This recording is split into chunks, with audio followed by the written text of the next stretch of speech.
All things Bulldogs, mate. All things Bulldogs, YouTube, Tuesday night. Tuesday night. That's it. Every week, mate. All things Bulldogs. Big shout out. Up the doggies. Every Tuesday night we do a podcast, mate. Our big supporters, mate. All things Bulldogs.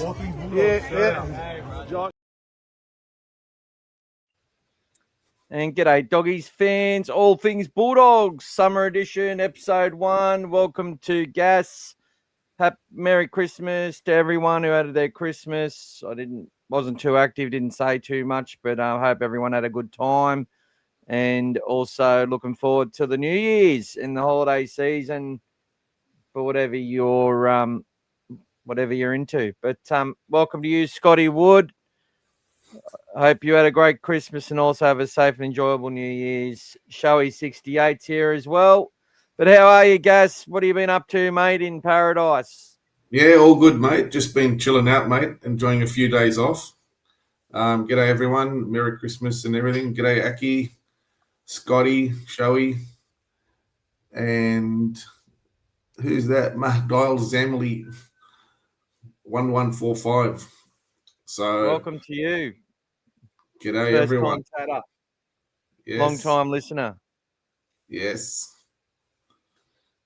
Thanks for saying hello, everyone. Remember to go and like and subscribe. Dave Miller's here, right? Yeah, David, look, I've decided to bite the bullet. If people want some merch, let me know. Send me messages or whatever. I'm happy to organise and, not make it too costly. There's another one, a bucket hat. So we've got a bit of merch out there. I've been wearing it in public. A couple of weird looks. But look, I've been out doing deliveries and there we go. All things Bulldogs. That was last year's present that I gave to, or 2025's present and 2024's. I had a few of those. So I was giving them away to people who help out a lot. G'day, Jamie. I'll send you one of those too if you want, brother, for all your help. Send you out I've got some car fresheners and the like. Vanilla flavored. Apparently they're really good for your lungs, so breathe it in, mate. Breathe it in. And is that you? Is that you, Brad? 26BJD, I think it is, and I think you joined up the Dogfather, so I owe you the Dogfather needs to give you a call and see if you want to be the limo driver. But it's huge responsibility, and it's usually the last job anyone gets. But anyway, I'm not sure if Gas even knows about the limo drivers of the Dogfather. I'll have to explain that one to him one day. But it's good. We're getting a lot of people on saying hello, which is fantastic. G'day, Pro 5T. Up the doggies. And what's new around the ground, boys? Our doggies. Well, I'll go into all of that. We're going to talk about a fair bit tonight. We'll look at our best 17s. We'll keep looking at that. It's for a lot of people, though, it's going to be pretty similar until they see people evolve and come out. Till we see those first few games, and will depend how that progresses. But look, I'm expecting to see a lot of these young guys debut this year. We're going to talk about I'm on Patreon now, so get on there and become a member there if you like.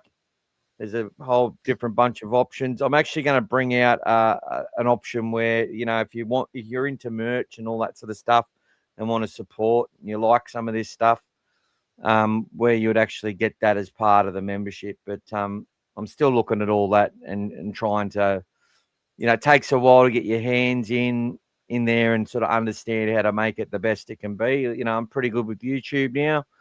Facebook, still learning Facebook because they change things all the time. But, and then there's the TikToks and everything else. So lots of ways for us to interact and lots of ways you can help support the community, as we're saying. That's Ben from the sunny coast, not Brad. Glad to be a member anyway. Thanks to you, mate. Yeah, I got a message from one of the guys who's actually been on before, Brad, and I forgot what his YouTube handle was. And he's he joined up the Dogfather one, which is about $10 a month or something.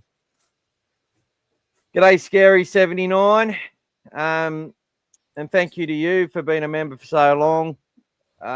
With the Dogfather, much help from there. But what's happening, Gas? What's on the agenda tonight? So we've got quite a few things to talk about today. So obviously Vegas is coming up fast, so we'll talk about the best 17 as we get close. We're also going to do a pick the 17 competition, so everyone else can get involved as well. There's a great article that Michael wrote, everyone, about Lachlan Galvin and why he's our natural number 7. That was a very good read. I'm not sure if you all got through that in the Dogfather media, but it's a good one to have a look at. But we'll have a chat about that today as well, and Michael will give us his insight on why he wrote that one. And also, obviously, Michael's got some more information about Willie Mason and his acting debut. So, quite a few things, guys. And obviously, we'll be here to answer your questions as well. So anything you've got, throw it on there and we'll tackle it as we can. Thanks, brother. Much appreciated, mate. So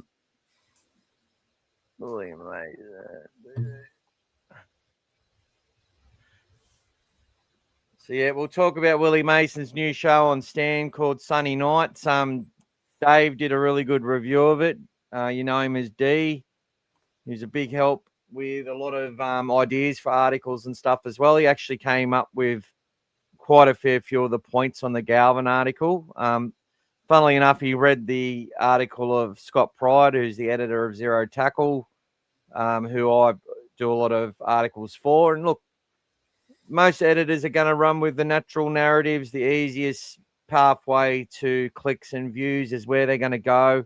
Plus, some people believe those narratives to be true. So, and that's their opinion, but that gives me lots of things. And he read my Galvin article and said he can't wait to put it up. So there you go. He'll be putting that up on Zero Tackle as well, which sort of contradicts a lot of the things that he said himself. And that's the idea of independent media, is that you can have all these different articles and opinions and narratives to create talking points for everyone.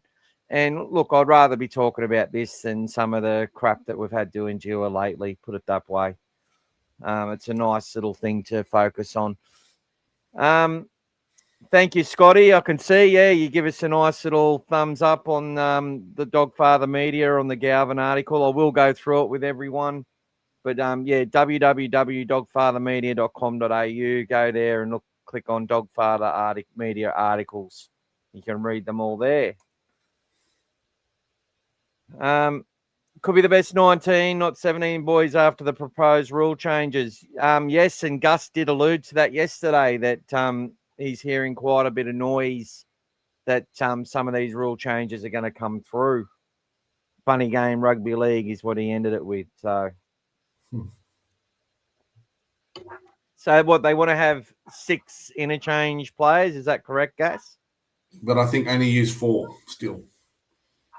Oh, so you can pick from any 6, but use 4 to give you more flexibility. If there is an injury, you can replace them with the right type of player. Is that potentially along the line?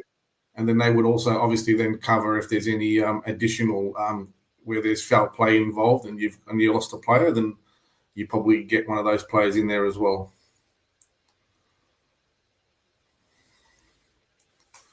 So we'll see. There's a few other rule changes that they're talking about at the moment. Some more than others. I mean, even talking about switching the kickoffs around as well. So the team that scores, etc., rather than the team that loses to kick off. So the one who's conceded a try, the ball back. Well, we used to do winner's kick at school because, especially when it was one team would get all the best players against the shittier players. But look, I think it's a stupid rule, winners kick. I don't really like it. I like the fact that they go for the short kickoff and that competition for that. I still think, though, if you fuck up that kick and it goes out in the full, there should be a penalty to the other side. Like, I don't see they wanted to encourage people to go for it all the time. And this is what I mean. Instead of having the rules stay the same and then have people evolve actions into games to make the game more competitive and less predictable, they actually change the rule to actually make it so people do that in certain situations 100% of the time, which essentially just makes the game more predictable. I think they also like that from a betting point of view. A lot of this stuff, Volandes, a lot of his stuff is to do with gambling, and people need to get their head around that. He'll never say that. But if you don't think the gambling industry isn't involved in finding more exciting ways for people to bet, to have a crack, to make more money and more profit, they try, and if they can influence the game to do that as well, plus of all the other things that influence the game, like having a competitive game, having a high scoring game, having a game which is predictable in some ways, but unpredictable in others. That's the sort of stuff that they look at. So they're actually looking at giving the option to the conceding team, though, so they can choose whether they want to receive or kick off themselves. So it'll be more of a choice as well. So they may decide to keep it the same the way it is now. They've conceded, they kick back off, or they might say we want to receive it. So that's what one of the changes is looking at. Obviously, the 6-player bench. Obviously, you only choose 4. The 8 still remain for the interchanges, still 8. And the other one is the no 7 tackle punishment. So 20 meter play the ball if a player drops the ball over the line. So if in the act of scoring, you drop the ball over the line, rather than that now becoming previously a 7 tackle set, it'll just be a 6 tackle set. And the last one is the 6 again. They're talking about awarding the 6 agains outside of the team's 20 meter zone, not just from the 40 meter line as it is now. So that looks like probably taking away the kick for touch. All right, can we go? Let's go into these. Really good summary, but so good that I want to break it down further. So let's go back to the if you drop the ball over the line in the act of scoring a try, it's not gonna be a 7 tackle set. Is that right? That's what. So all these 4 rule changes are still on the table, but that's one of them. So 20 meter play the ball when a player drops the ball over the try line. So rather than no 7 tackles, it'll just be the normal 6 tackles, not the 7 tackles. So if you kick a ball dead, it'll still be 7 tackles. But if you lose the ball in an act of scoring over the try line, it won't be 7 tackles, it'll be a 6 tackle. That's what they're talking about. So yeah, so that's one of them there. I think that. So it's a great idea. In and out like a bit there, mate. Yeah, so your face isn't there, but mine is. Mm-hmm. We're having a few technical difficulties, guys, but yeah, I think of your questions. Mahidia's family there, he likes the idea of extra players on the bench. Shoei said they're talking about an option to kick or receive. Are they serious? That change is ridiculous. Ron says 100%. 100% Michael re-gambling. First offload bets, love, first try assist. Welcome back, Gas. Yeah, I haven't left, mate. I've still been here. Yours was cutting in and out. Oh, was it?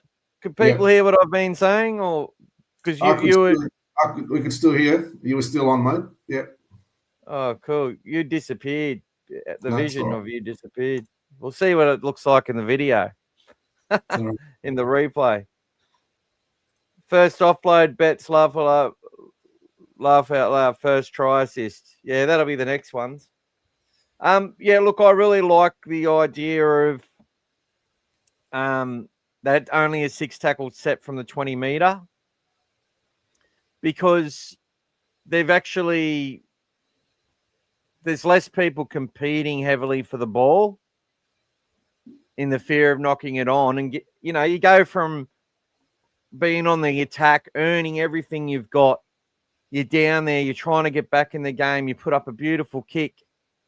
Just, there's a slight bobble into the hand of someone else as you're grabbing it. Like back in the day, if you came down with the ball in your hand, that was the mark. But now they freeze it to see if it touched your hand, then touched someone else's before you gripped it properly. Like no one ever gave a shit about that in the day. It was a mark if you came down with the ball. It was your ball sort of thing. And what happens is that people, they go up there Kazali, sorry to use the AFL term, and slight bobble on the ball, the other team gets a 7-tackle set. Like there's no reward. Next minute you're down by 14. Because, and you're trying to defend 7-tackle sets, and then on the 5th tackle you give away a penalty, and then you're on your own bloody try line again. I think it just makes it a more natural sort of, it brings more attack if there's less of a penalty to give away, if that makes sense. And it sort of comes back to that thing where they want to encourage people to kick short by not penalising them. But that's different. That's when you're on your own try line. Or when you're on your own, and I guess they're trying to do that to stop the big forwards getting the ball on halfway off the back fence, running it back. They want to stop, like one of the greatest collisions we saw between 2010 and 2020 was Burgess running at Michael Ennis off the back fence. And Ennis actually smashed him. Like, that's what gets missed out of that. He got sent flying backwards. But he didn't, it was still tough. It was gladiator-like. They're trying to reduce that out of the game, obviously. So they need to just let the game. I like that rule change. What were some others as well? Yeah, so the other one was having a look at the kickoff. So you got the interchanges, 6 obviously interchanges. And also the what was the 4th one we were talking about there? So the I had it here, sorry. Yeah, so there was I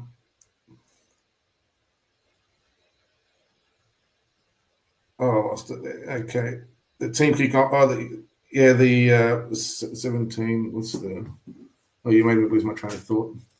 So you've got the kickoffs, the interchanges, the 20-meter one there, and then the last one was the 6 agains for the penalty. So rather than just do it from outside of the 20, they're going to do like the 6 agains, not just in the 40, so all the way. Potentially bring it back to what they originally went with, which 6 again anyway. Potentially, yeah.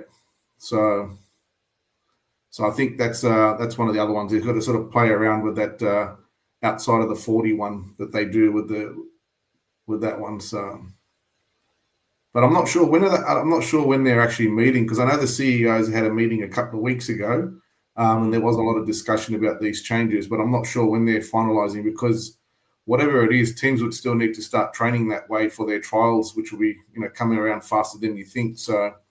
To lock in all these changes. So I think there's been enough time and review done now for them to sort of make a decision. But I'm not sure if all 4 of those changes will come in, but who knows? It may or may not be. I really like the 6 again. It's not the. I really like the one that I talked about before the most. Yeah. See if Gus has said anything about it.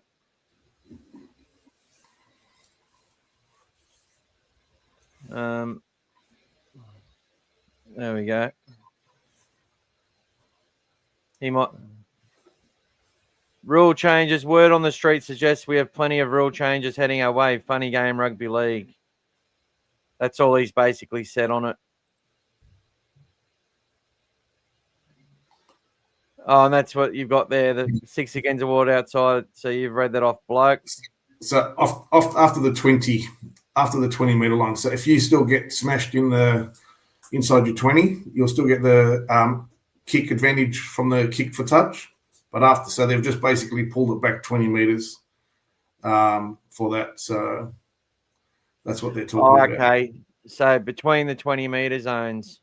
20. Okay. Yeah. Well, no, it's not between the 20. Oh, well, 20 metre on your try line. It's still all the way to the goal line on the other side. So if you get a 6 again, you'll just keep going. So for the infringements that receive a 6 again anyway, anything else could still get a penalty anyway, anywhere on the field. Just depends on the infringement. Okay. So 6 against awarded outside attacking teams 20 metre zone, not the 40 metre line. All right. Because I think what they need to do is also focus on teams like the Storm who deliberately give away a 6 again after tackle 1. So that if they feel like the tackle 2 is going to be is not going to do well, they'll give away a 6 again on tackle 1 so that they can reset themselves and then know where a team's going to play their shapes. Because if they've conceded too much momentum off that first tackle, the next hit up is really going to decide whether a team's going to concede or not. And what a lot of these good sides do is they give away that first tackle. Sorry, they give away that 6 again so that they can be reset, and then they know where to send their defenders off that standing start. It's so much harder for that attacking team to generate that momentum after they've had that 6 again start again off a slow play the ball. So that's why they do it. And I think you'll continue to see rules change to try and negate that as well. That's sort of why they made the thing with the scrums where everyone was offside on the scrums, and that if you were penalised offside for a repeated offence, I think you get 10 in the bin, because clubs have worked out how to sort of ensure they don't concede that way. So there you go. Night, Scary. Have a good night, mate. See you next year. See you next year, brother. Scotty had a blackout today. No electricity for an hour. Where's Scotty at? He's in Sydney, I think, aren't you, Scotty? Kids for Kids in. Hi, how you going? He's from India. Welcome to the show. Kids for Kids. G'day. You can get on. You can get penalised inside your 20. Yep. There you go. Welcome, Rhett. When did this live start? Just had the newborn by myself for the first time. She's just gone to sleep. Well, I'm good at that. I'll put her to sleep every week, mate. We started at, 23 minutes ago. 23 minutes ago. There you go. 23 minutes ago we started. So you want to get the baby to sleep? I'll come up with a T-shirt for that as well. And look, we put Scary to sleep as well. So there you go. Showy says only reason why they're making these changes for the gambling dollars 100%. Oh, I think it's the gambling dollars is always a thing. It's not the only reason, but it's always prevalent, is what I will say. Did we miss anything out of the chat there?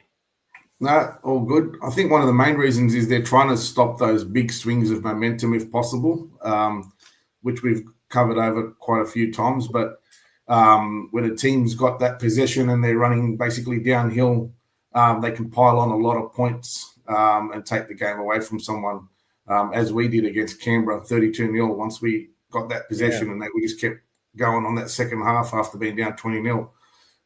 It happens to a lot of teams. once that possession starts, the game can be taken away. So I'm hoping they're trying to keep that little bit of evened out there, keep those contests a bit tighter. First ball Perfectly problems in Sydney. 2025, mate. We're still having these problems. That's it. All right. What's next on the agenda? You've got to start looking at your 17, mate. Is that the one you've got down the bottom of your page? Let's get that up there. So we've got Connor Tracy, Carraz right wing, Cherry left centre, Crichton right centre, Montoya left wing, Burton on the left playing 5'8", Lachlan Galvin at half on the right.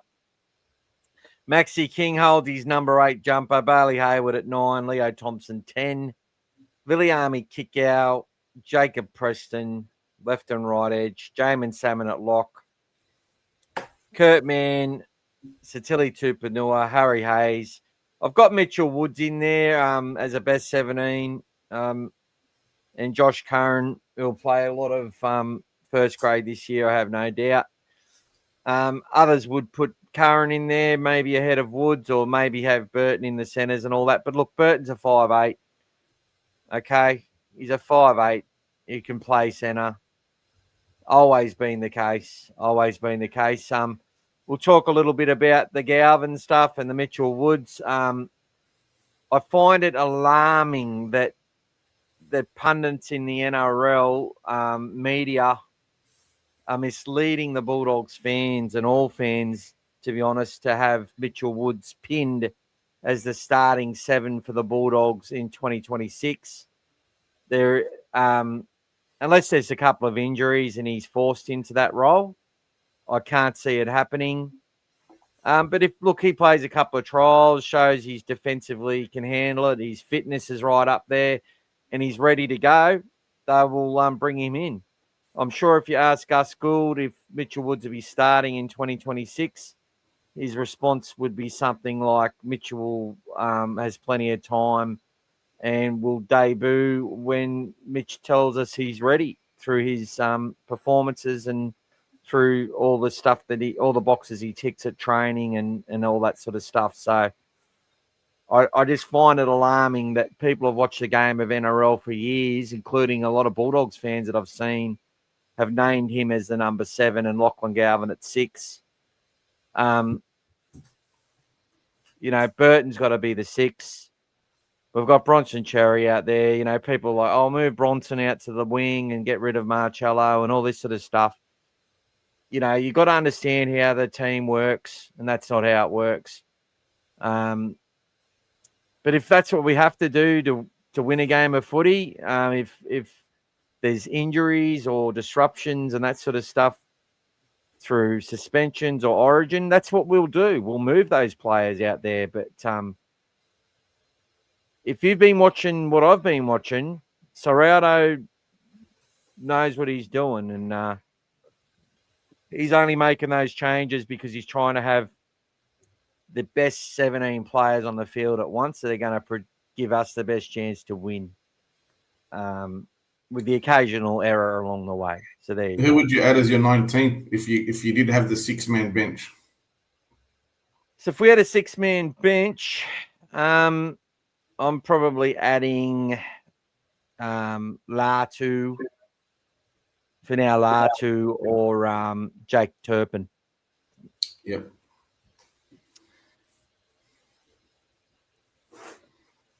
Oh, g'day, Rhett. Thanks for joining, brother. Good to have you on board. Thank you so much. Much appreciated. Welcome, Rhett. Scotty says that's a top 4 team. James says Woods is underdone in size and strength.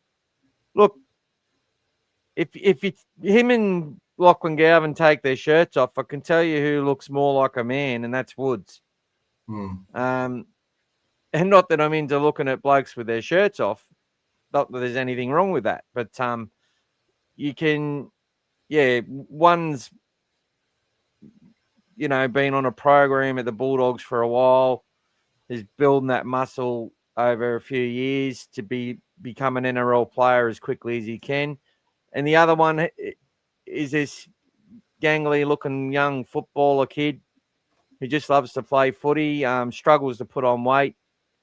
But I'm seeing signs with Galvin. I'm starting to see a few veins pop out where they weren't, and a little bit more, that's coding that he's got starting to turn from boy into man. I'm noticing the signs. We probably want it to continue to happen and happen quickly. So.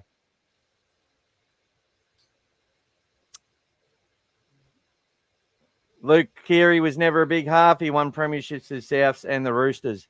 That's right. He was never big. Jonathan Thurston was too small, apparently, as well. And I refer to Thurston a lot, and as did D. He provided me a lot of these angles, and he pretty much wrote a really passionate story. And I went in there and just we worked a bit of magic on it and come up with that article about Galvin because look, I don't necessarily like going out there and disagreeing with Andrew Johns and Matthew Johns and Braithen Astor even.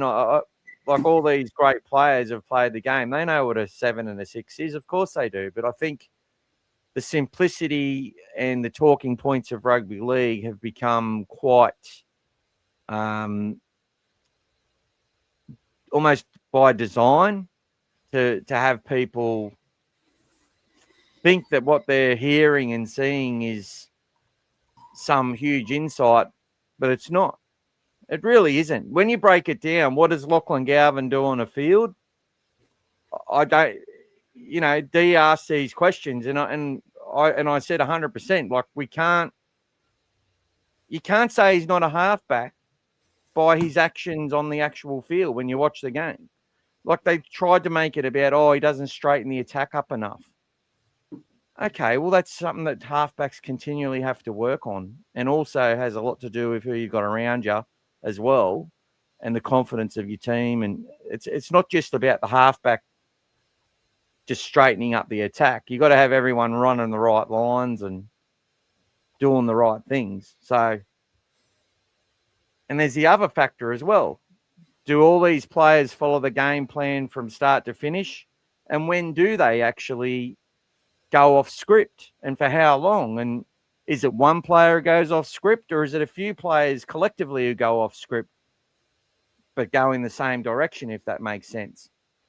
Does the coach know that some players are going to go off script and the rest of the team doesn't know about it? When you're starting to talk about Trojan horses and things like that. There's so many things that come down to a game plan, and it's not always transparent for everybody, and it's not supposed to be. Thanks, James. Not that there's anything wrong with that. Yeah, I know. No, Adam Reynolds is. So to give you an example, so Adam Reynolds is about 173 centimetres tall. Yep. Someone like a Trent Hodgkinson, which you would say he was 178 centimetres tall, a bit taller. But then you've got Mitch Woods is identical to Jonathan Thurston, both at 179 centimetres. So he's not short. He's only, not far away from, 182, 183, which is 6 foot. But, he's not exactly Lachlan Galvin, but he's still a tall boy. But he is very cut up. He is a very sort of very nuggety, solid player. It's just that getting himself exposed to a lot of that bigger boy contact is sort of where he's still untested as well. So obviously, people who want to throw him into the team, what's he proven so far other than what he's done at his own level? So, he still has to be proven in first grade team, and his chance will come. He'll get some opportunities. Yep. But at the moment, potentially for him, the six interchanges could be a blessing for him. It could give him an avenue into the team and be there as a backup. He might not be used for 3 or 4 games, but the moment something happens to one of the halves, bang, he's in. It could be a blessing for him. And that could happen for every team, having their fringe players that are sort of on again, off again. They could be getting an opportunity. I think, teams will have to start considering a potential player that can cover the back line as well. So, in that 6, for me, if I had to put someone in there, yes, I'd like a female Latu, but I'd also like someone to cover, the back line. Like last year, we got caught out at the end of the season losing a few centres, and you couldn't replace that in a game. No, you don't ever carry a centre on the bench or someone like that. So having that kind of player potentially could be something that that you might have if you can only use 4 of them. But once you've used the first 4, well, the other 2, that's it. If it happens late in the game, well, then that's it. If it happens early in the game, you've got that coverage. So if that rule does come in, that could be a good one. I think that's probably the smartest one. It does mean that 2 extra players don't play each week, etc., from their, New South Wales Cup or whatever. But so be it. It'll make the selections and all that sort of thinking around the game a lot smarter, which I think will be a better way to go. Yeah, I think I think you're 100% on the money. And I actually look, guys, if you look at how a extended bench is actually selected, you'll find that they'll generally have one prop in there, maybe 2, or someone who can sort of play edge or front row. They'll have a half. They'll generally have, so this is usually like your 18th, 19th, 20th, 21st, and 22nd play of 5. You extended 5 players on the bench, right? Outside of the top 17. And they'll normally have an extra winger or centre. And I think that they will actually put one of those players on the bench, as Gas was saying. I think he's 100% right there. I think that will happen.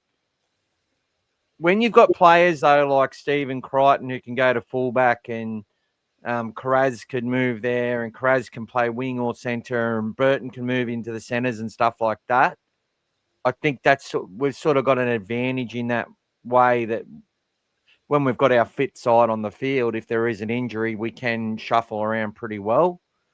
Coach at the start of last year, Crichton had been playing a bit of 6 in pre-season, ready for that sort of move. Proved not to be very good for us in defence, moving Preston out into the centres. So, although he used to be a centre without an issue.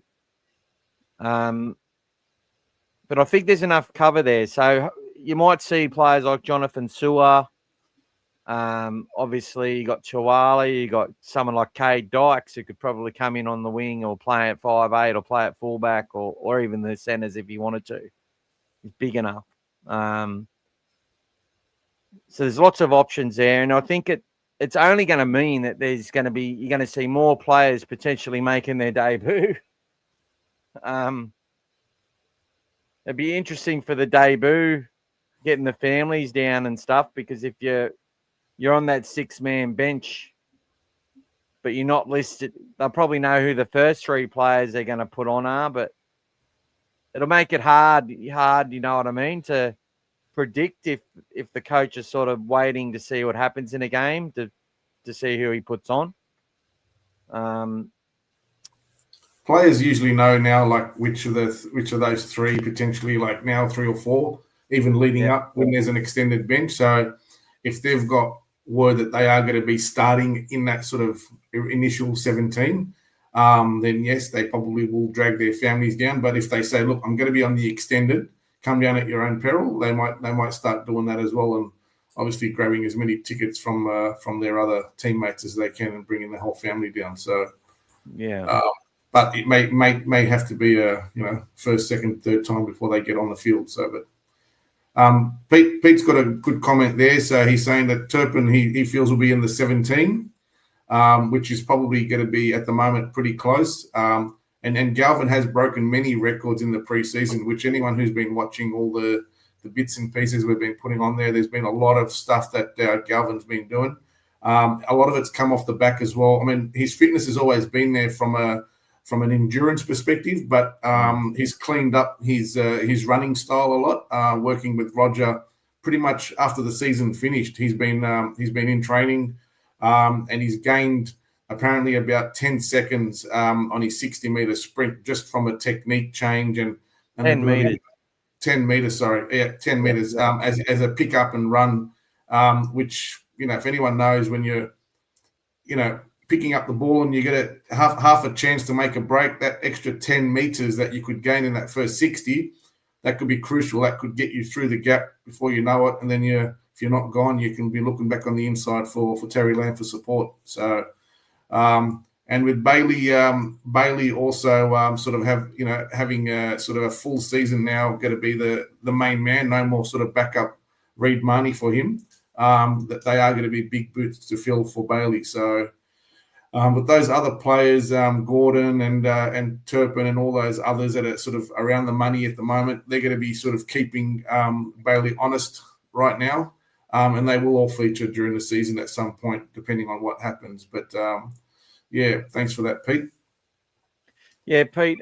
This is the best 17. I think that Turpin will start. So if I'm predicting, if he's fit, I think Turpin will be, in that 17 or 19 or whatever it is to start the season for a bit. I just can't bank on him being fit because he just hasn't been for 4 seasons. He's struggled to play rugby league. But if he can get it right, like, as I said, Jake Turpin beat some of the best young hookers in Australia to get the Broncos job. So much depth and talent in the juniors up here, so much competition, and they don't talk about it enough, the advantages that these kids have. Yeah, New South Wales win most of the state things, but to be honest, it goes back and forth, just like Origin. In regards to just following from your comments, I think Gordon Chan Kum Tong and Turpin will definitely play extended minutes at hooker for both New South Wales Cup and spend time on the bench. I think they'll rotate them as much as they can. I think we might see Sean O'Sullivan in that utility role a lot as well. Playing a bit of in the halves for a bit, but then giving the youngsters a bit more rein and having him sort of revert to a bench role, that sort of stuff. Bailey's obviously got big boots to fill. We know that, but look, Bailey Hayward is, as I've said many times, this club sees him as a one-club player. There's not too many players they nominate with that sort of confidence, and he's got the confidence of Bailey's won the respect of the big men in the team, and that's never easy. Like, if you listen to podcasts of ex-players and stuff like that, there is the forwards hold sway. They hold, there's only a few little blokes in the side that can actually, command their respect just through their toughness. And you hear stories about Jeff Tuvey and you hear about Mortimer and Lamb and those sort of players. Won the respect of Andrew Johns, obviously, with the way he defended. But Bailey Hayward's another one of these kids. And he looks like he's bulked up even more. And, people saying he's slow and all this sort of shit. Just completely out of line and sort of no understanding of what it takes themselves before throwing that rubbish out to the wider world. Also, we've got a comment here about Cassius Tia. Look, the swagger of the kid, fantastic. Hardly seen an image of him anywhere. Has anyone seen much of Cassius in the preseason? So it's not giving me good vibes, just quietly. But yep, I think talent-wise, he's a type of player that could do anything. But if he's not there, there's either an injury or there's some sort of attitude issue, or he might, my attitude issue, it might not be a bad attitude, just might not be an agreement or something like that. I don't know. I haven't heard anything. I just haven't seen anything of him, and that just makes me question, and rightfully so. What do we got? What else do we got here? Yeah. So, Scotty's putting some comments on there that we are spoilt for depth, and that's that's something that we've been focused on to get ourselves up and up and about with that depth. We have been caught out in the past, but our best 17 was strong. But after that, we sort of used to fall away a little bit to the top 4 teams. But having that depth now, and also building up, there's still a lot of players we haven't even mentioned. DCF is another option there. You lose someone to a head knock or something, early in the game, you need that next front rower to step up. So there's a lot of options for us, which are really good. And it could potentially, bring on one of these Underhills or Jack Todds to come back into the team, so that extended 6, if it does happen, could give us that option. Timmy, welcome, mate. How you going? A bit late to join us, mate, but you're on now. I'm not sure if you're working late as usual. Hey, Timmy, welcome, brother. I hope you had a Merry Christmas and set for a brand new, beautiful new year. Kangaroo Killers saying Bailey will be our most improved. Mate, I don't disagree with you. I think he will be. He'll be huge for us. I think behind the scenes, what he's doing now to get himself. There's no more sort of backup. What he was doing last year was going to be happening during the season. Instead of Raid's going to start, then you're going to come in and play 20 minutes, etc. Now he's the main man. So, he can dictate that, how well he goes. So he knows that if he wants to be out there for more minutes, it's very demanding to be a dummy half. Anyone who's ever played sort of the game knows that they're very, very, very fit, those dummy halves. They've got to constantly be ready, tailing in behind the play, getting ready to pick up the ball. And then the defense, they're usually our top defender in the game as well. So there's a lot of work to be done there. But to do all that and not to have that fatigue later in the game, that's going to be crucial. So the best players know when to come in and out of the game. Like Cameron Smith was one of the best. Always knew sort of when to sort of back off a bit, let the backs run some dummy half runs and etc. And then pick his moments. But then always late in the game, he was still fresh and ready to throw that that pass for the winning try, etc. So Scotty's saying that the Doggies 12 plus against the Dragons in Vegas. So there was a question earlier asking how we're going to go in Vegas.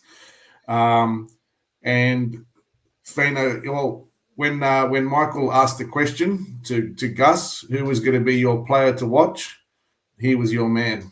So he was your man. So Gus he's named him as he's done in the past. He's a talent, and anyone who's seen him at training, and even we saw him at the signing day, he does look a beast of a player. So he is definitely one that got away from the Dragons. That wasn't one that they sort of were anticipating losing. But he was injured at the time, so they couldn't play him. But we're hopefully going to benefit from that one. Michael Gamer talking about scoring, about the scorer kicking off. Majority of the time after a team scores, its main goal is to get to the kick. A kickoff goes deeper most times, advantage scoring team. So if it just depends, if you choose now and you want to say I want to receive or I want to kick, it just depends on the situation in the game, whether you were trying to chase that ball to get it back from the short kickoff or etc. Or you're happy for it to go down deep down the other side. Timmy's tipping the Bulldogs to beat the Dragons 26-12, with Preston being your man. I'm back. Yeah, welcome back, mate. And Killer saying that he's saying that Gus is saying that Tia's still with the club. So, but sometimes, as Michael's alluded to in the past, sometimes Gus will say what's currently happening, and if there is potentially, let's say, any discussion in the background where his manager's working an angle to get him somewhere else, and there's timing issues or whatever it might be, then obviously he's at the club until he's not at the club. So, the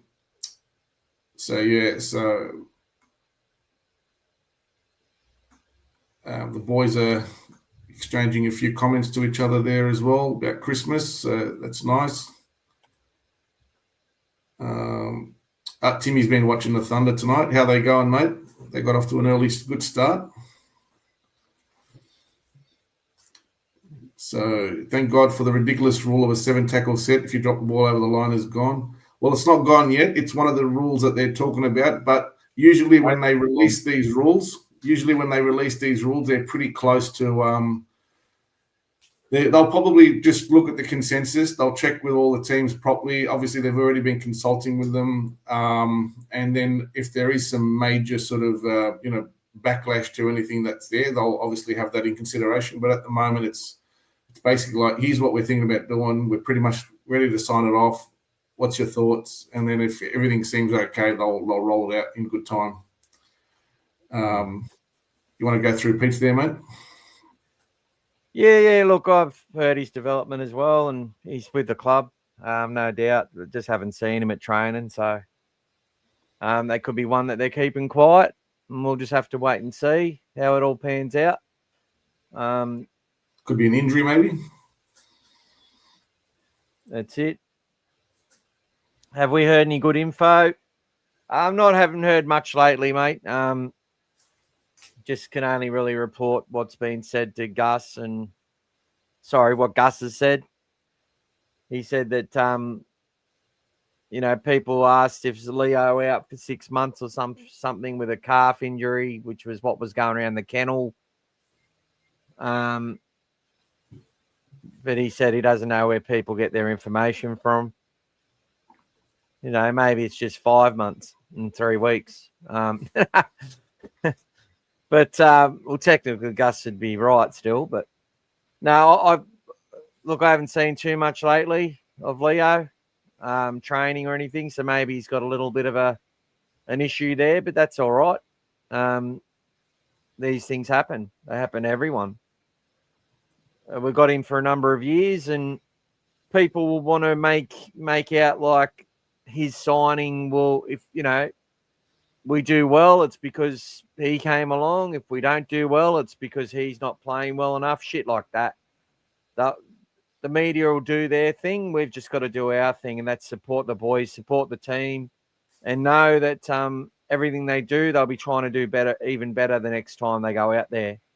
That'll be the intention, and that's what we'll continue to support week in, week out. And a player like Leo Thompson, I expect we'll see effort and intent, and that's all I'll ask for as far as quickly becoming the type of player we love. It happens quickly for some players.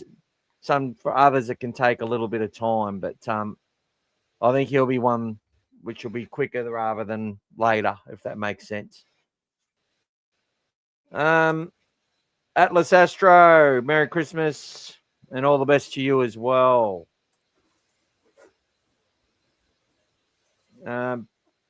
Michael saying Cassius is a talent but needs rocks or diamonds, needs to get his head right. Yeah, potentially. If you've heard a bit about him, Michael, let us know. Kangaroo, Josh Curran might be off to the Bears for 2027. Well, look, I wrote an article about this. We talked about it on this podcast before anyone else. It just going through the numbers, it makes sense. If you're judging on personality, what he does off the field, his effort on the field, all that sort of stuff, you're not getting rid of him. But we've talked about it a lot. Like the role that he covers within the squad, they can probably employ for a little bit less, and he can probably get a little bit more money as well. And that's the other thing. This club doesn't just stand in the way of people making their best life for themselves either. And when people say, oh, Gus kicked this player out, or Gus let them go, or Gus kept them, a lot of the times it's got nothing to do with what Gus wanted. It's got to do with what the player wanted or their manager suggested that they needed. And Gus and that are just going to, if the player wants to be a Bulldog, that's the first thing. And then it's all about, do they fit into our culture right now? Are they going to fit in the future? Are we making a considered choice on someone else instead of them. You know, then we make that decision. We're about to go with it. Then the person we're going to go with gets a 12-month injury, or they're talking to someone else, and then you go with the person that you weren't going to keep. You're now going to keep them because you need to. Like, all this sort of stuff happens. It just goes on and on and on and on. It'd be hard to even, you know, the plan would change a lot between point A to point B. I can tell you that much. So Timmy gives an update on the cricket, saying that the Thunder need 203 from 20 overs. The Scorchers scored very well in the power surge, with Ashton Turner making 99, I think, off about 42 balls with 8 fours and 8 sixes. So thanks for the update, Timmy. Mr. Damage. There you go. Let's hope so. And Tomo Mr. Damage too. Here. Timmy says, after listening to Kerry about Galvin and his position in the halves, then after reading your article on Galvin and if he can be in the halfback we need, I love what you said about Thurston. Well, Timmy, it's actually the Luke Keary podcast. Gas and I had a chat about that last night, and he mentioned the same thing. And we also had articles that people written.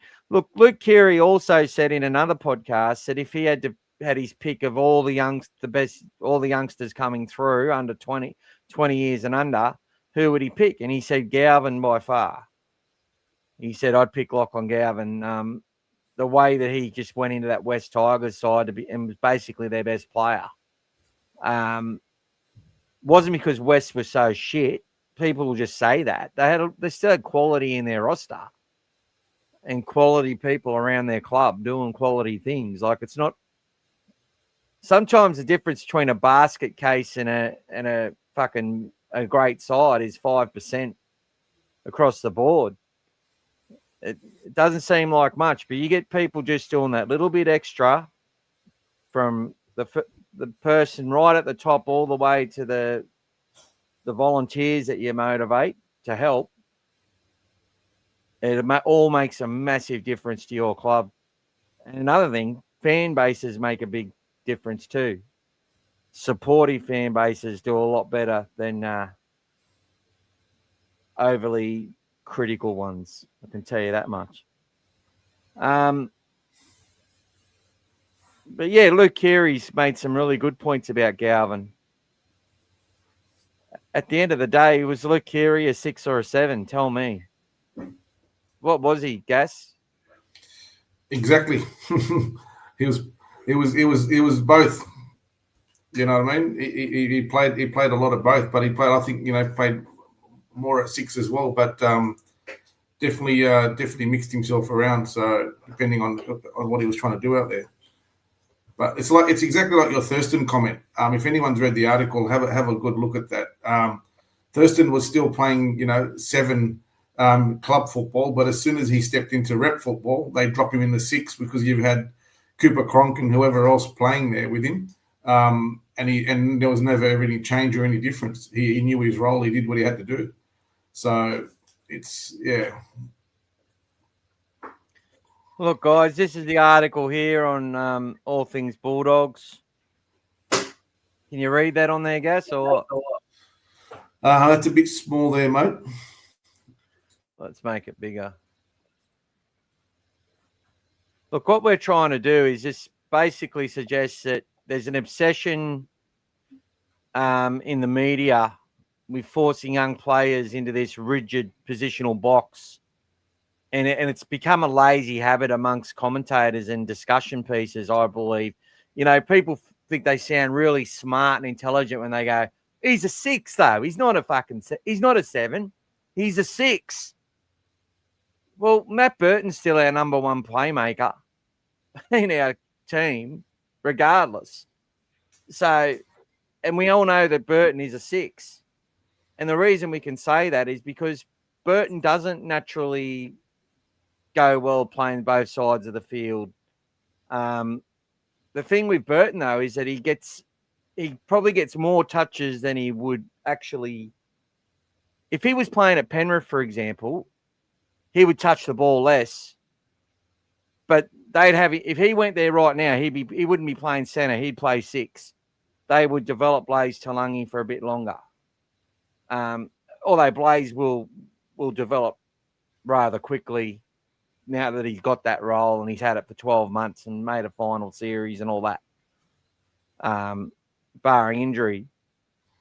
And it sounds insightful a lot of the time, a lot of this stuff, but people have to realise you're being dumbed down. Like, it's by design. I know for a fact that even someone like Cooper Cronk, who does go fairly in depth, got told to sort of simplify it a bit. He was making too much sense in a too technical way. I think education is great for people. I really do.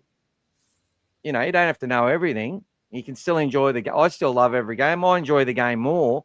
The more that I've been taught through coaches and through watching and speaking to people who actually know, the more I enjoy the game myself. So, look, and they say because Galvin's a runner of the ball, he must be a 6. They say if he's big and he's got size, he's going to grow into a lock. Like, he might still become a 6 or he might become a lock. But that doesn't mean he's not doing the role of a halfback. The way they've judged Galvin, I think, is ridiculous. To me, he looked way more like a halfback than Toby Sexton. Toby's probably shaped more like a halfback and acts more like a halfback. But when the game was on the line, where was Toby throwing the football? When the game was on the line anywhere, where was Toby? Now go back and look at games. Even when we lost games, Galvin was still trying to do stuff. Even if he fucked things up, right? He was still saying, I'm the 7, give me the football. And there's a big difference. He touched the ball 65, 70 times every game. And if Burton isn't the kicker in our team, Galvin would touch it even more. He played right edge, but he moved to the left. He keeps throwing shots at the opposition. He was getting repeat sets he's backing up through his support play. His support play is really, really strong. He attracts defenders. He runs short sides like a Mitchell Moses. Not as good. He's not as good as Mitch, no. But he's doing all the stuff that these players do, right? And there was, for a while there, they were saying Mitchell Moses was a 6. And then there's Thurston.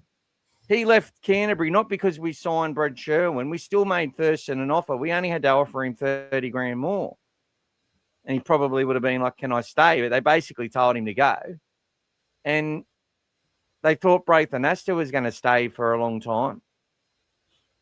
No, they signed Shifty for a 5-year extension.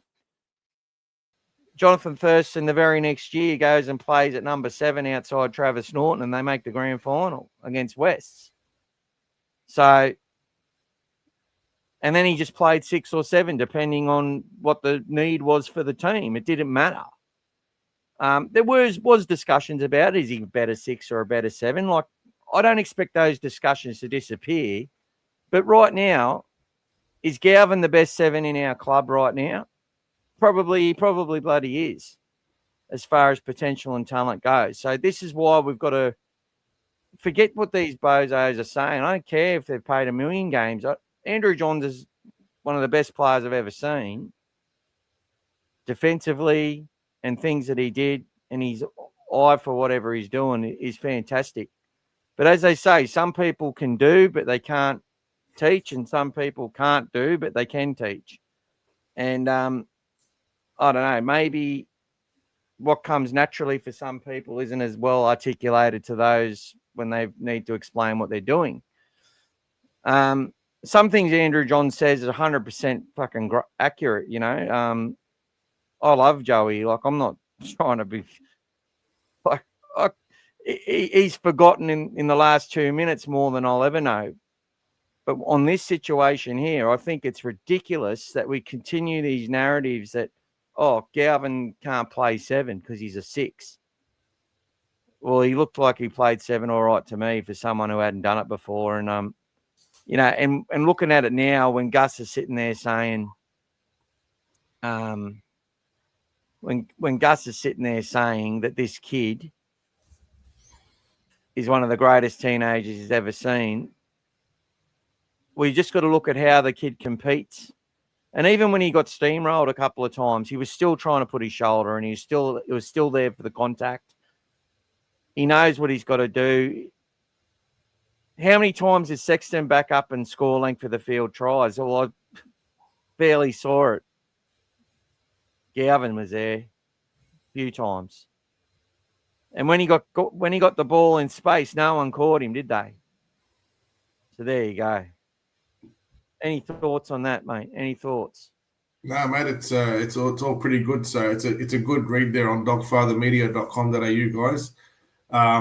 Definitely, when you look at it overall, the way that he plays, I mean, you even saw it in that second half against Penrith. I mean, even in the first half when he set that try up, and then backed it up. So, like, definitely for me, when you look at Galvin, the way he's been playing, and you have to remember he came in the middle of the year. We were going through some changes. We basically had already resigned ourselves to not re-signing Sexton.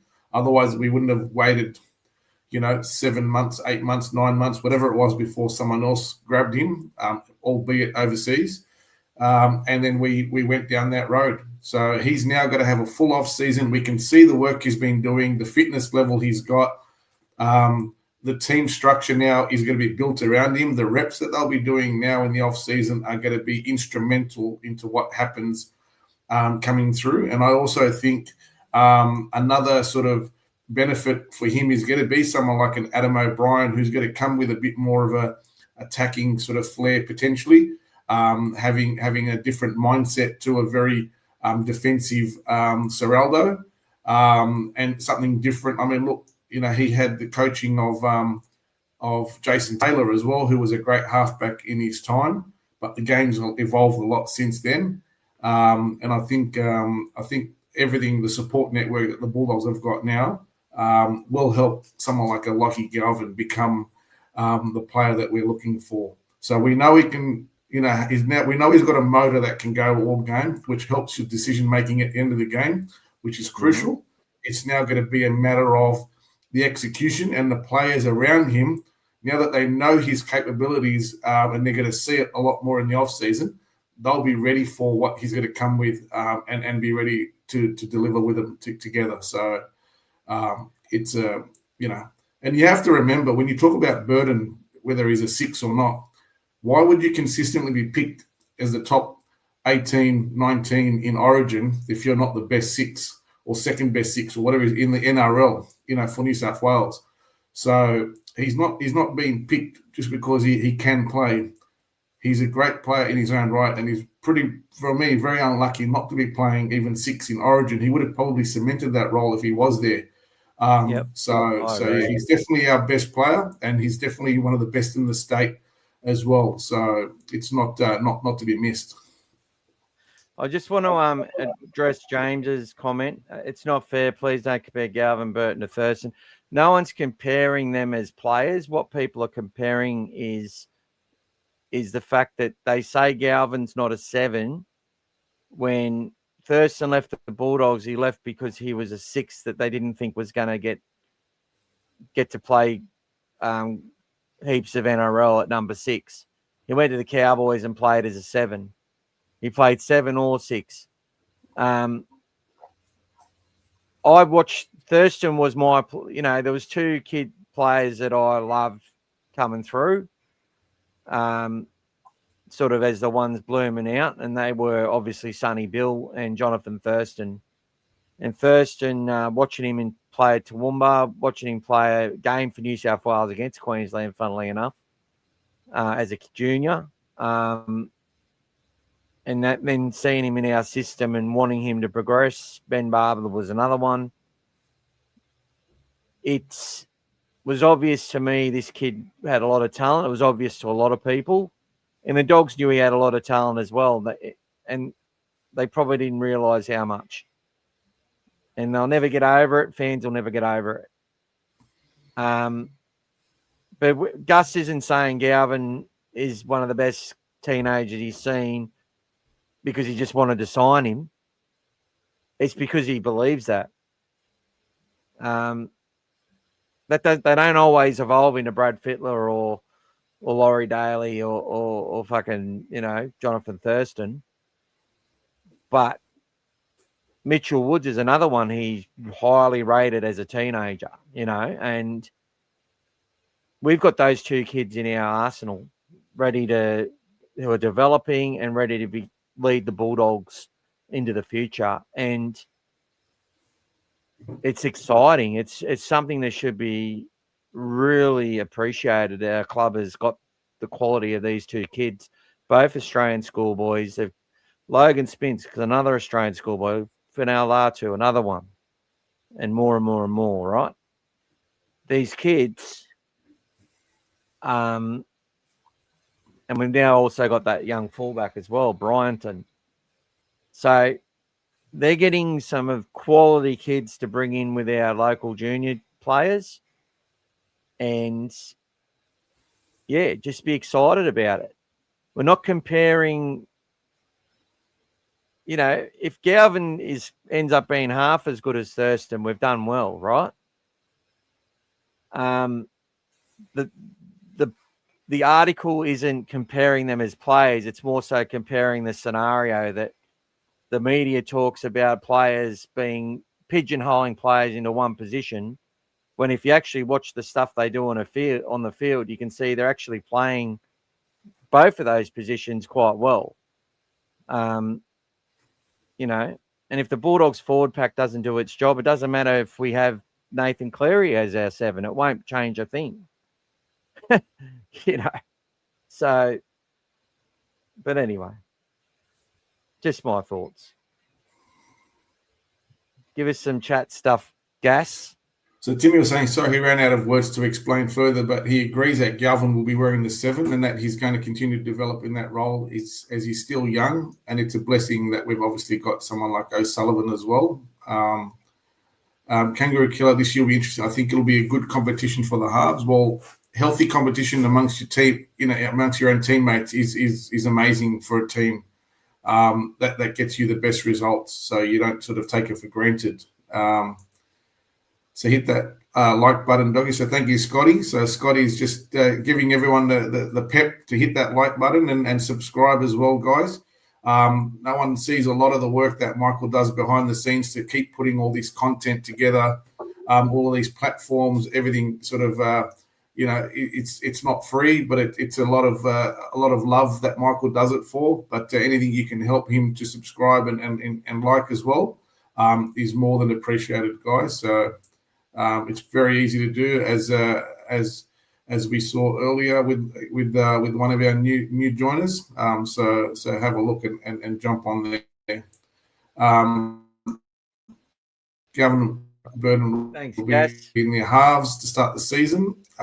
Looking forward to Galvin Presto. I think what you're going to see with Galvin Presto is Lions Menzies. Anyone who remembers Lions Menzies, it's going to be your Galvin Presto, guys. So be ready. It says something about that if Presto was our leading try scorer, guys, in 2025. So, and he missed a few games with a suspension too, if you remember. So you got most of those at the end of the season. There you go, exactly. And he obviously scored some in the semi-finals, which don't even count. So yeah. Galvin has plenty of time to become one of the best halfbacks, or 5'8". He's only young. Yep, I agree, Heinze. He's only 20, correct. Galvin, welcome. Ross is saying that Galvin could play Saturday sooner than later. Steve Mortimer didn't want JT to leave, so that's a big sentiment across a lot of people. And you got your mate Timmy there just thanking the team here for all their time and effort. So no worries, Timmy. We're always here for us Doggies fans. Timmy. Thanks for your support as well. Yeah, and Ciro share their podcast, guys. Share all the stuff. It all helps. And Ciro in the NRL at the moment does have the longest contract than any of the other NRL coaches in the NRL. So he's well into the early 30s. No one else, obviously, with his 5-year upgrade this year, no one else has got that. So that's the confidence that everyone's got out of the professionalism that Ciro's brought to the team, and everything that he does for the team. I mean, it's clear to see for everyone. He knew that he got himself in. He took a hit in 2023, building his system that he believed in. As much as the results didn't go our way that year, you saw it once it started kicking in the middle of 2024. We got on a bit of a run, and then last year, obviously. So he's building for long-term success, and he's there for the long term. So what they're doing now with the team, we all have to be patient with. As much as everyone thought last year or this year, 2025, was going to be a year, that they would have been upset that they had a lot of injuries and things went against them towards the end of the year. So that sort of killed our momentum. But I think you'll see that he's building a dynasty, and that's what's going to be coming. So score update from Timmy as well, 15 overs, so 163. I'm hoping no wickets lost. And a shout out to Big Willie Mason starting his acting career on Stan Sunday night. So Mick, you want to tell us a bit more about that? Yeah, I will. Just give me a second. So look, guys, he started Sunday nights on Stan. It's there for you to watch now. I've only watched a bit of like the first episode and stuff. He does a great job. Like, obviously, it's not. It's typical Australian type of acting. It's not always the best, but it goes good. Yeah. So look. He's not the first rugby league player. We all know Matt Nable, who does the Fox Sports commentary. He was in Mr. In Between, plays a really good part in that. He's been in the 12 and a whole bunch of other shows. And Ian Roberts was in Mr. In Between. He's been in a few different movies as well. Ian Roberts, the first man to come out gay in the NRL, one of the toughest players of all time. And there's someone actually writing a movie about him at the moment, which I'll called, I forget what it's called again, but I'll do a big promotion of that again at some point, and you can donate to that. It's going to be a really good documentary. Yeah, but look, he's with Will Ford, who's a Hollywood actor, Darcy Carden.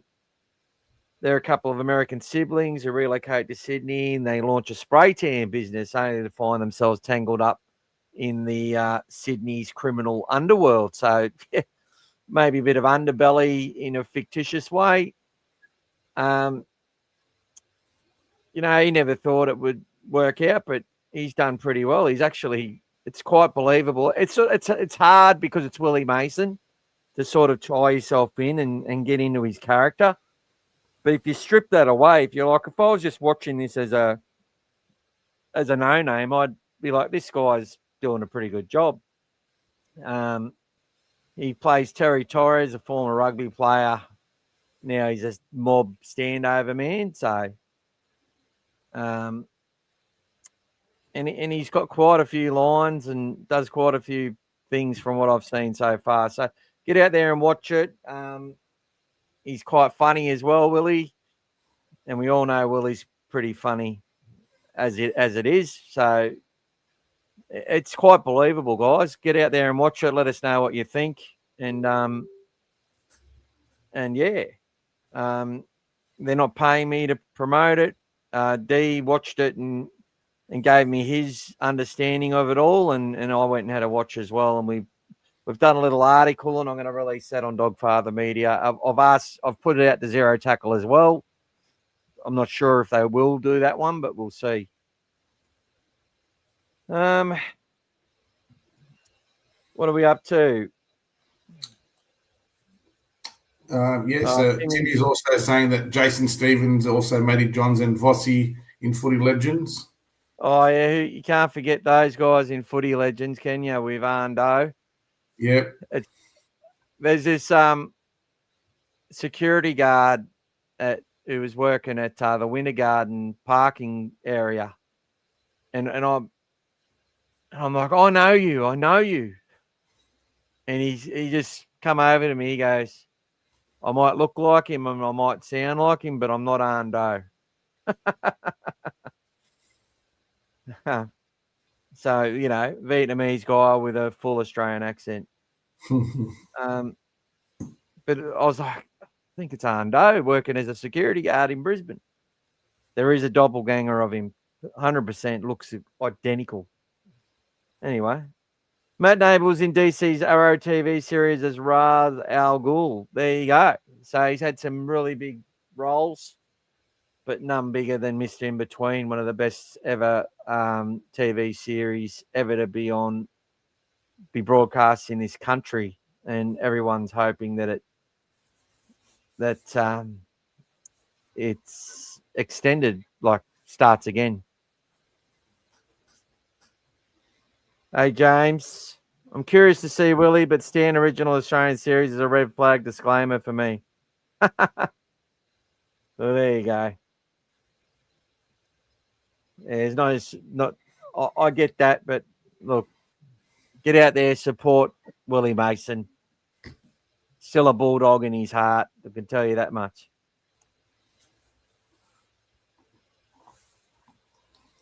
Oh, did he? Thanks, Timmy, for all your additions. Thanks, Timmy. Oh, getting tired, guys. What else are we talking about tonight? I've forgotten. What do you got there, mate? Look, guys, just for some other reading, I've been doing the top 5 players that need to improve for every side. We're up to Parramatta Eels. That might have been released today, actually. Let me have a look. The Warriors one I did got 35,000 views. Yep, the 5 Parramatta Eels players who must improve in 2026. It was released at lunchtime today. It's already had 15,000 views, which is pretty big. I was actually really happy with what I did with that. Unsurprisingly, I've put Jonah Pezze as the number 1 player to improve for Parramatta and put quite a lot of time into that part of the article. And someone said I'm not wrong, has given a nice comment on the article. But, yeah, I put Jonah Pezze, Jermaine Hopgood, who hasn't been the same since Liam Martin broke his back in State of Origin. Ryan Madison, who's on big money at the Eels. I thought he was going to leave. He's playing there next year. Like, if he does something, they could. Bailey Simonson, now staying with the Eels. No Zach Lomax. If he can stay on the park, really good player. I think Timmy pointed out was a former Bulldogs junior. And I put Riley Smith, the Reed Marnie doppelganger. But look, I know it's not Bulldogs, but if you're into rugby league, you want to look at that sort of stuff, get in there and write a comment on it. I've done all the teams in alphabetical order using their, like, Bulldogs, Raiders, Sharks, all these sides. So Penrith will be the next team I do, and I'll keep going till I finish with the West Tigers. The draw has been released, Timmy. So if you go on there, you'll find the draw. I'll get that up for 2026. So obviously we play the Dragons in round 1. So that'll be actually at Belmore Sports Ground. Saturday the 7th of March. So that'll give us something to watch the week after we come back from Vegas. Go and see. Then we got the bye in round 2. We got obviously the Raiders, GIO, then back at Belmore against the Knights. All right, so round 1. Yep. Saturday, 7th of March. So that's the week after Vegas, isn't it? is what So you that's said. round one. So Vegas is round 0. That'll be round 1 for NRL, basically. Yeah. Yeah. And then we've got a bye. And then we have a Thursday night against the Raiders in Canberra. Yeah. Is So that, that'll be are we playing? Is that before the main game? before the main game. Yeah, that's correct. Wonderful. So everyone, if you can, get to GIO Stadium early. Get loud, get rowdy, get behind the New South Wales Cup side. So then we've got the Knights after that at Belmore on Saturday at 12 o'clock. Then the Rabbitohs will be on at Acor on Good Friday. So that'll be in the match before we play the Rabbitohs on Good Friday there. So that's a Rabbitohs home game. Then the Panthers, Acor as well. So before we play the Panthers on that Thursday night as well. It's good that we're seeing a lot of double ups. Yep. Against the Eels, round 7 will be also at Combank on the Sunday, the 19th of April. Is that before the Eels match, or is that a standalone? Round 7 could be before the match, actually. I think that might be a I'll have to game. get it, but I'll get both draws up. Yeah, I think that one might be against the Combank will be the one before we play the Eels, because we play them first before we play the King's birthday later on. Yeah, it certainly is. Round 8. Against the Jets. The Newtown Jets, yeah. Will that be before a Sharks game? No. Henson Park, yeah. No, that'll be at Henson Park. We play the Broncos in Brisbane at Suncorp on Friday, the 24th of April. So yes. So that'll be on Anzac Day. Well, if that's on a Friday night, if there's any players that are in our extended squad that have to come for the trip to Brisbane on the Friday, they will obviously, if they don't get a run, will be available to play on the Saturday because they'll get home. They'll come home straight away. Friday night, they'll be home Friday night. And the following week, we'll be playing the Bears on Friday night at Acor Stadium as well. On Friday, the 1st of May. And that's before we play the Cowboys. Correct. So it's another good one. So if you're there, obviously early for that Friday night, you'll get to see 2 matches. And round 10 against the Roosters at Belmore Sports Ground. So that won't be a double up on Saturday, the 9th of May. But I think we're back in Brisbane that week as well. Yeah, play the Dolphins on the Thursday night. So we'll get home. And players that don't play, that are on that extended bench, will get a chance to play on the Saturday. Yeah. And round 11. Yep. You go. Yeah, sorry. Round 11 will be a bye. And then round 12, we play the Storm, who've now entered the New South Wales Cup for the first time. So we play the Storm at Belmore Sports Ground again on Saturday, the 23rd of May. But play the Storm on Friday at 8 p.m. So, again, players will be able to back up if they're not selected, which works out well. Yep. Then we've got the Magpies at Lidcombe Oval on Saturday, the 30th of May. What time's that? 2 p.m. And then at 2 p.m.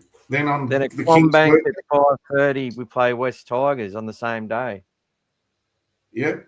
And then Combank Stadium Acor the following week on the King's birthday. So we'll be playing before the clash with the Eels on that day. Really? Round 15. Oh, yep. Yep. Round 15 will be another bye.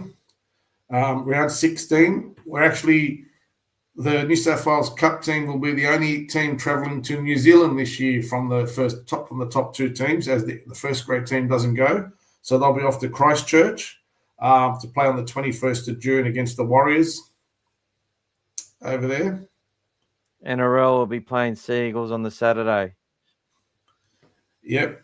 And then the following week, the 28th of June, we do play the Sea Eagles at 3 p.m.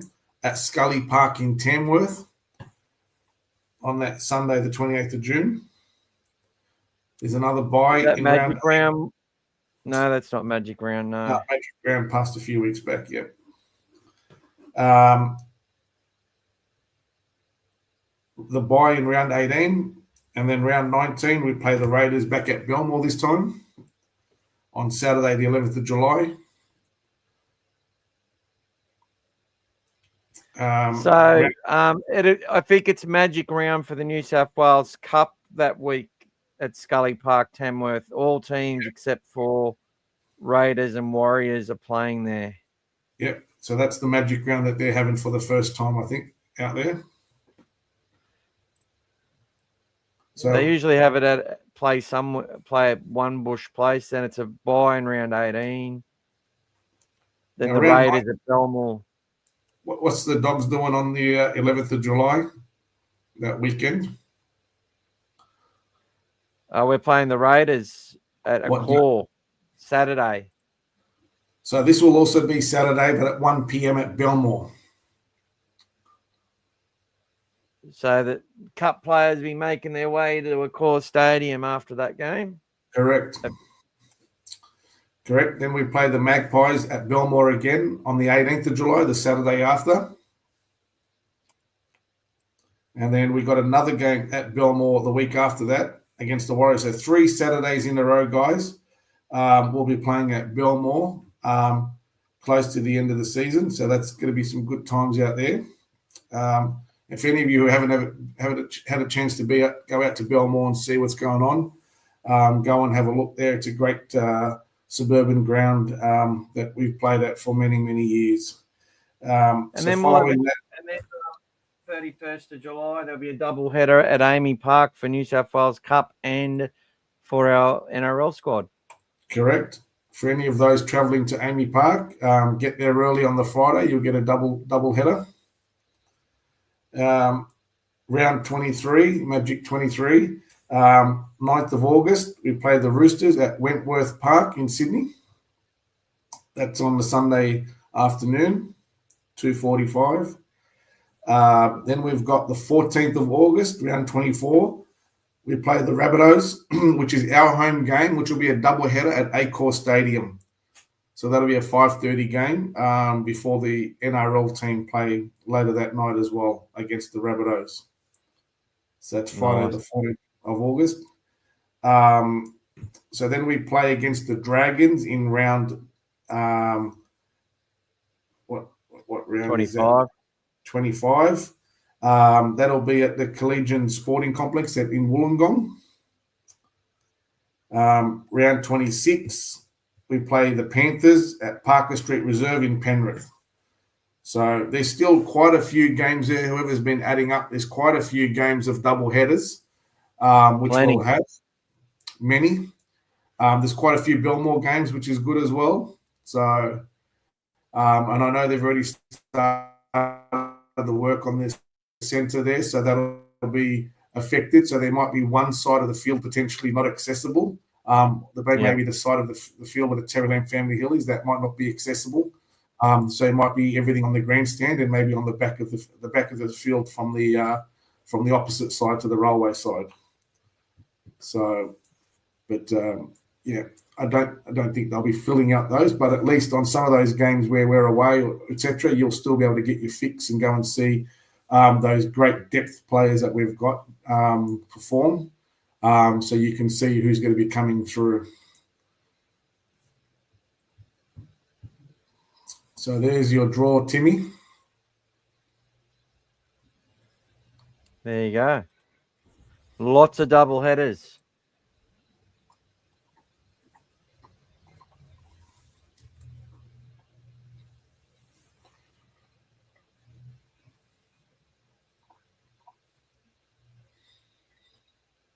All righty. What else we got? Okay, so Scotty's talking about he gets a better return on the NRL than he does at the bank, but he does mention to gamble responsibly if that's what you'd like to do. Timmy's asking him to shout some beers if he does have some good success, or a cask of goon. So Michael, Michael Gain was talking, the role of a halfback is a team is dependent. Ciro was at odds to say the Bulldogs play their half in a non-traditional style, which is Can how I, the whole team plays. Can I elaborate on that? Yes, please. Michael, really good comment. And it's something I've talked about for a very, very long time. We've done it quite often under different coaches and made it work, where our locks are creating space for the halves. Whereas if you go and watch that Australian side, Nathan Cleary was the one creating the space for the other, for Munster and stuff quite often. And he's quite willing to take it in the back and pop up all sides of the field and get plenty of touches. So we'll use our ball playing locks as halves, who basically everyone knows when we're getting into a block formation, which we play usually off the once or twice per six. If Marnie's not at dummy half, he'll take the role of, he'll run it to the line, engage the defence, pass out the back to the next player. He'll make a choice whether they play short or whether they go longer and go again. Then it's either the half making the decision or the fullback. It doesn't really fucking matter. They know what the jobs are to be done, and sometimes if they're there, if they're in the position on the field which is best suited for that, they're not just gonna say, "Oh, don't give me the ball; it's not on because I'm in the wrong position." Someone else will make it work. I've seen that happen many times. So look, we play quite a different. I call it like our halves play more roles, and our locks are sort of play as hybrid halves as well. Like, look, Isaiah Yeo does that for the Panthers as well. You know, it's understanding your role within the team and where the entire team knowing how they want to play the game and where they want to play it and the position on the field they want to be in, where they want to hand the ball over, and they just get it done. And look, Perth Bears signing Toby Sexton. We'll get a player who'll know how to play in numerous types of game plans. But if he's given a direction just to run this team from start to finish, it could take him a while, if you know what I mean. And they'll want to ensure they've got a pretty good engine room there to make that happen for him and have people that are able to give him a break and take over. Like, what it comes down to for halfbacks, and let's get this 100% out there if you don't already know. The reason Andrew Johns is considered the greatest halfback is because he was the greatest defender. If he didn't tackle the way he tackled, he's not getting his reputation on what he did with the football in the same way. That's why he's the eighth immortal, because he tackled the biggest men on the field one-on-one and put them on their ass to the point where they didn't really want to run at him. And that's a fact. And the best sevens are the best defenders. So what Toby Sexton's got going for him is that he's been able to learn how to defend quite well on an edge and do his job. But the point of the difference is that Andrew Johns at the 80th minute mark, after doing that defensive work, was still making the right choices and the right decisions with a minute to go when the game was on the line. Nathan Cleary, same sort of thing. They're still there. They're still at them. They're still going hard with a minute to go after absorbing all the defensive work they do. And Nathan Cleary is a wonderful defender. Yeah, he's been caught out and missed a few tackles. We saw him miss a couple in the 23 grand final, for example. He missed quite a few last year when they were struggling. But the greatest halfbacks, it's their defence. Steve Mortimer, the way the game was played, his cover defence was second to none. That's why he was great. Sterlo was a great defender around the legs, another one. But the players that don't defend the halfbacks that can't tackle to save their life don't make it in the NRL, because not only can they not tackle, when they get tired, they make mistakes and they don't get things right. And they go missing. They go catching their breath. Mitchell Moses, after seasoning for so many years, does his defence really well. Can make good decisions at the back end of the game. That's why he's considered one of the best halves in the game. It's all about what these players can do in the back half. Experience also takes you a long way, because you learn how to manage your game well. You know how to call defenders in. If you're getting peppered and getting smashed, your 13 or your edge back row on the other side's going to let a player know, if they keep running at you as the halfback, that they're going to get absolutely fucking hammered. If they keep targeting me, they're going to get hammered themselves. Sort of, Tony Carroll was renowned for it. People didn't want to end up going near Darren Lockyer because they were getting hammered by Tony, with and without the ball. Tony Carroll, I don't know, it didn't sound like there was too much going on upstairs, but one of the best defenders I've ever seen play the game of rugby league. So that's just my spin on that. It's about what they can do in defence. So when people want to talk about Mitchell Woods, I'll start talking about Mitchell Woods when I see him tackle Halimi Olakau'atu or Brendan Piakura or. But the good thing is he's got Viliami Kikau running at him. He's going to have Finau and Spinks and Preston running at him. So he's going to get some pretty good groundwork in how to do that. And that same goes for Galvin as well. They're not just spring chickens going out for a run. They test each other. One of the hardest things about rugby league, professional rugby league, is you're playing almost game intensity matches throughout the week in preparation. So, it's a big deal. How are we going there, Gas? Yeah, all good, mate.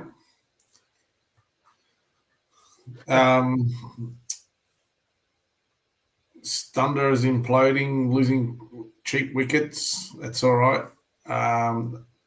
And Scotty's saying that Isaiah Yeo is the best ball-playing lock in the competition, I think by a country mile at the moment. So that's what's helped the Panthers be who they are. And also, obviously, New South Wales and Australia is a champion player. But he hasn't always been. It wasn't always there as a lock doing what he did.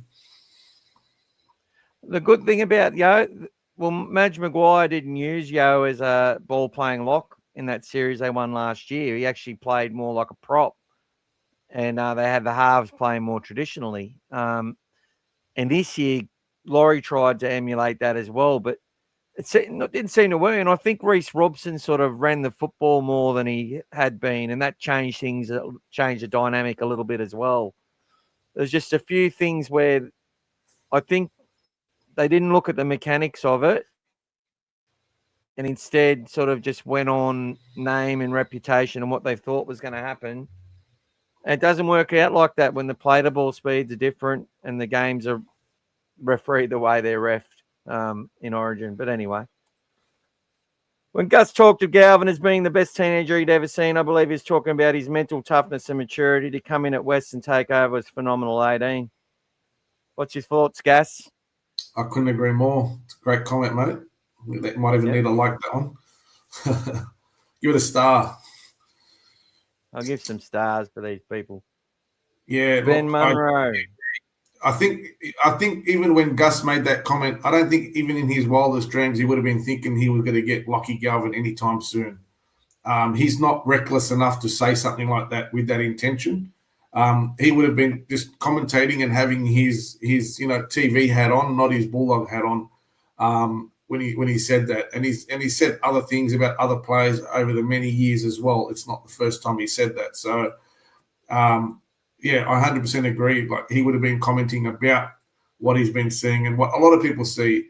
I think just the name Galvin now has just got that sort of asterisk next to it because of the way everyone sort of tried to create that narrative that in 2025 it was the problem for the Bulldogs when it happened. But I think you're going to be hearing Galvin's name for a long, long time. knock on wood, injury free, etc. He'll be a player that should, if everything goes well, have a great career.